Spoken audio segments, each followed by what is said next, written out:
നമസ്കാരം. ആഭിചാരം, ക്ഷുദ്രം, ശത്രുബാധ ഏവരും കേട്ടു കാണും. എനിക്കെതിരെ ആരെങ്കിലും ചെയ്തു വെച്ചിട്ടുണ്ടോ എന്നുള്ള വസ്തുത ആദ്യമേ തന്നെ പറയട്ടെ. ആഭിചാരം എന്നൊന്നുണ്ടോ എന്നുള്ള ചോദ്യത്തിന് ഉത്തരം ഉണ്ട് എന്നുള്ള വസ്തുത. വീണ്ടും പറയുകയാണ്, ആഭിചാരം ഉണ്ട്. അത് നമുക്കൊന്ന് മാറ്റിവെക്കാം. ഇന്ന് പ്രാക്ടിക്കലായിട്ട് കുറച്ച് കാര്യങ്ങൾ നമുക്ക് ചിന്തിക്കാം. അടുത്ത ചോദ്യം, ആഭിചാരം ചെയ്യുന്നവർ ഉണ്ടോ, എത്രയാണ് എന്ന് ചോദിച്ചു കഴിഞ്ഞാൽ കേരളത്തിൽ 3.5 കോടി 4 കോടി ജനങ്ങളുണ്ട്. അതിൽ എത്ര പേർക്കാണ് ആഭിചാരം ചെയ്യുവാനുള്ള ക്രിയ മനസ്സിലാക്കി അവർ നന്നായിട്ട് ചെയ്യുന്നുണ്ട് എന്നുള്ളൊരു ചോദ്യം. തുലോം തുച്ഛമാണ്, വിരലിൽ എണ്ണാൻ പറ്റുന്നവർ മാത്രമേ ഉള്ളൂ. അടുത്ത ചോദ്യം, ഇവരെല്ലാവരും കൂടി ആശ്രയിക്കുവാൻ സാധിക്കുമോ? അവർക്ക് ഉറങ്ങാൻ പറ്റില്ല പിന്നെ. അപ്പോൾ ഇതിൽ നിന്ന് നമുക്ക് എന്ത് മനസ്സിലായി എന്ന് ചോദിച്ചു കഴിഞ്ഞാൽ, ആഭിചാരം, ക്ഷുദ്രം അല്ലെങ്കിൽ ആ വക പ്രയോഗങ്ങളെല്ലാം ഉണ്ടെന്നും ഇന്ന് അത് അറിയാവുന്ന ആൾക്കാർ വളരെ തുലോം തുച്ഛമാണെന്നും അവരെ കണ്ടുപിടിച്ച് നാം ചെന്ന് ഒരാൾക്കെതിരെ ആഭിചാര ക്രിയകൾ ചെയ്യണം എന്ന് പറഞ്ഞ് ഡേറ്റ് എടുക്കുകയാണെങ്കിൽ 100 കൊല്ലം കഴിഞ്ഞിട്ടായിരിക്കും കിട്ടുക. കാരണം ഇത്രയും ലക്ഷം ആൾക്കാർ സമീപിക്കേണ്ടി വരുന്നത് വിരലിൽ എണ്ണാവുന്ന ഒരു 10, 50, 100 പേരെ ആയിരിക്കും. അപ്പൊ ഇതിൽ നിന്ന് നമുക്ക് മനസ്സിലായി, ആഭിചാരം എന്നുള്ള ഇന്നത്തെ ചിന്ത പ്രാക്ടിക്കൽ ആണോ, ഇല്ലെങ്കിൽ നടത്തുവാൻ സാധിക്കുമോ, ഇല്ലെങ്കിൽ അത് സത്യമാണോ എന്നുള്ള വിഷയം ഏവരും ചിന്തിക്കുക. അത് നിങ്ങൾക്ക് വിട്ടു തരികയാണ്, നിങ്ങൾ തന്നെ ചിന്തിക്കുക. അടുത്തത്, ജാതകം കാണിക്കുമ്പോൾ നിങ്ങൾക്കെതിരെ നിങ്ങളുടെ അനിയത്തി ഇല്ലെങ്കിൽ നിങ്ങളെ സഹോദരി ഭർത്താവ് എന്തോ ചെയ്തു വെച്ചിട്ടുണ്ട് എന്നുള്ള വസ്തുത. ഇത് പലരും കേട്ട് കാണും. ഇല്ലെങ്കിൽ നിങ്ങളുടെ അമ്മായിയമ്മയാണ് വീട്ടിലെ പ്രശ്നം എന്ന് പറയും. വളരെ സന്തോഷം കൊണ്ട് മനസ്സ് നിറയും. കാരണം വന്നിരിക്കുന്ന ആളുടെ അടുത്ത് പറയുകയാണല്ലോ, നിങ്ങളുടെ അമ്മായിമ്മയാണ് പ്രശ്നം എന്ന് പറഞ്ഞു കഴിഞ്ഞാൽ അവർക്ക് സുഖമായി 500 രൂപ ദക്ഷിണ കൂടുതൽ കിട്ടും. ജാതകം നോക്കി ഇന്ന ആൾ ഇന്ന സമയത്ത് ആഭിചാരം ചെയ്യും എന്ന് മനസ്സിലാക്കാൻ സാധിക്കുമെങ്കിൽ ജനിച്ച ഉടനെ അത് നമുക്ക് മനസ്സിലാക്കുവാൻ സാധിക്കുമല്ലോ.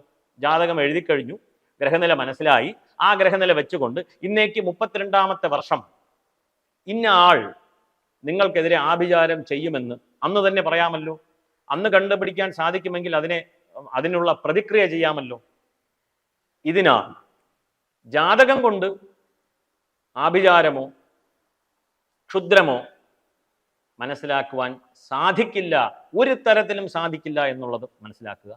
കാരണം അറിവില്ലാ പൈതങ്ങളെ, സാധാരണക്കാരെ ജാതകം നോക്കിയിട്ട് നിങ്ങൾക്കെതിരെ ആരോ ചെയ്തു വെച്ചിട്ടുണ്ട് എന്നുള്ള ഒരു ഇൻഫർമേഷൻ കൊടുത്തുകൊണ്ട് അവരുടെ മനസ്സിൽ മറ്റുള്ളവരെ കുറിച്ചുള്ള ഒരു വിദ്വേഷണം ജനിപ്പിച്ച് മുന്നോട്ട് പോകുന്ന ഒരു പ്രക്രിയ വളരെ വേദനാജനകമാണ്, വളരെയേറെ വേദനാജനകമാണ്. കുടുംബങ്ങൾ തകരുകയാണ്. ഒരുപക്ഷെ ആ സഹോദരി ഇല്ലെങ്കിൽ നിങ്ങളുടെ നാത്തൂൻ അറിഞ്ഞുകൂടി കാണത്തില്ല ഇങ്ങനെ ഒരു സംഭവം ഉള്ളതായിട്ട് പോലും. പക്ഷെ നാം ഈ ഒരു ഇൻഫർമേഷൻ മനസ്സിൽ കയറ്റി അവരെ കാണുമ്പോഴെല്ലാം, നീയാണ് കാരണം, ആ ജ്യോത്സ്യൻ പറഞ്ഞിട്ടുണ്ട്, നീയാണ് എനിക്കെതിരെ ആഭിചാരം ചെയ്യുന്നത് എന്നുള്ളത്. അവരുടെ വീട്ടിൽ ഒരുപക്ഷെ ഗണപതി ഹോമം കഴിച്ചു കാണും.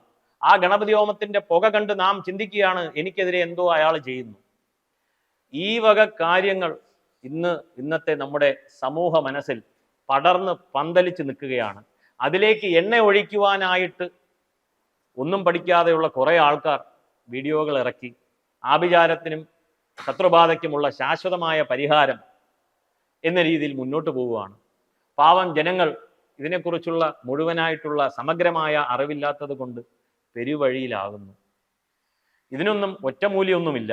എന്നിരുന്നാലും ദയവ് ചെയ്ത് ഒരു കാര്യം പറയാം, ജാതകം കൊണ്ട് ആഭിചാരം, ക്ഷുദ്രം എന്നിത്യാദികളെ മനസ്സിലാക്കുവാൻ സാധിക്കില്ല എന്നും നല്ല രീതിക്ക് ആഭിചാരം ചെയ്യുന്ന ആളെ കണ്ടുപിടിക്കാനായിട്ട് വളരെയേറെ ബുദ്ധിമുട്ടുണ്ടെന്നും ഇന്ന് സ്വന്തം ഭാര്യയെ പോലും നോക്കാൻ സമയമില്ല, യൂട്യൂബിൽ നിന്ന് കൈയെടുക്കാൻ സമയമില്ല, ഫേസ്ബുക്കിൽ നിന്ന് കൈയെടുക്കാൻ സമയമില്ല, കയ്യിലെ രേഖയൊക്കെ മാറ്റി ഇങ്ങനെ ഒരച്ചൊരച്ച് ഷോർട്സ് കണ്ട് റീൽസ് കണ്ട് പോയി സമയമില്ല. ഇതിനിടയ്ക്കാണ് ഒരാൾ ആലോചിക്കുന്നത് ആഭിചാരം ചെയ്യണമെന്നുള്ളത്. അതും അസാധ്യമാണ്. അപ്പോൾ ആഭിചാരം എന്ന വാക്കിന് പ്രസക്തി വളരെ നന്നേ കുറവുള്ള ഒരു കാലഘട്ടത്തിലാണ് നാം ജീവിക്കുന്നത്. അതേസമയം ഒന്നുകൂടി പറഞ്ഞുകൊള്ളട്ടെ, ദൃഷ്ടിബാധയ്ക്ക് വളരെയധികം സാധ്യത കൂടിയ ഒരു സമയമാണ് കൺദൃഷ്ടി എന്നുള്ളത്. ഈ കണ്ണേറ് എന്നൊക്കെ പറയും. അത് വളരെയേറെ കൂടിയ ഒരു കാലഘട്ടത്തിലാണ്.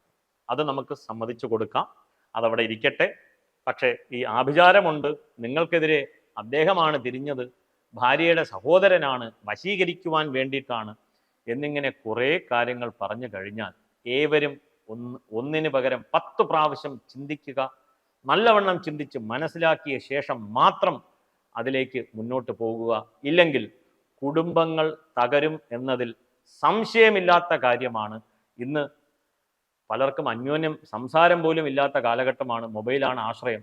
മൊബൈലിലൂടെ തന്നെ കാര്യം നടത്തുന്നു, അന്യോന്യം സംസാരിക്കുന്നില്ല, കാണുന്നില്ല. അതിനിടയ്ക്ക് ഞങ്ങളുടെ വക കുറച്ച് ആഭിചാരത്തിൻ്റെ ഒരു വാക്കുകൾ കൂടി ആയിക്കഴിഞ്ഞാൽ എന്താ പറയുക എന്നറിയില്ല. ഏവരും ജാഗരൂകരാകുക, ശ്രദ്ധിക്കുക. വളരെയേറെ ചിന്തിക്കേണ്ട ഒരു കാര്യമാണ്. നമസ്കാരം.